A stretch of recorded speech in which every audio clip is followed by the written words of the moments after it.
எனக்கு vitamin C வேணும், நான் செலவு பண்ணி ஈஸியாக பெற்றுக்கணும் அப்படின்னா ஆரோக்கியமான வழி என்னன்னு கேட்டிங்கன்னா உணவே மருந்து. இந்த அலோபதி டாக்டர்ஸ் ரெக்கமெண்ட் பண்ணுறது கிட்டத்தட்ட இதை தான்.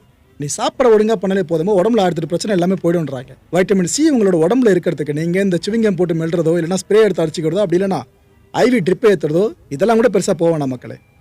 சாப்பிட்றது இருக்குல்ல, இதெல்லாம் நான் சொல்கிறது உங்களுக்கு ஈஸியாக ஆக்சசபிள் தான். இதை பண்ணாலே போதும். நீங்கள் இந்த சிட்ரஸ் பழங்கள்னு சொல்கிறோம் பாருங்க, லெமன், ஆரஞ்சு, இதை எடுத்துக்கங்க. நெல்லிக்காய், கொய்யாப்பழம், பப்பாளி, ஆப்பிள், திராட்சை, கிவி பழம் சொல்லுவோம்ல அது, கீரை வகைகள், எல்லா கீரை வகைகளும், அப்புறம் தக்காளி, அதுக்கு இந்த அளவுக்கு வைட்டமின் சி ஓகேவா? முட்டைகோசு, காலிஃப்ளவர், உருளைக்கிழங்கு, பச்சை பட்டாணி.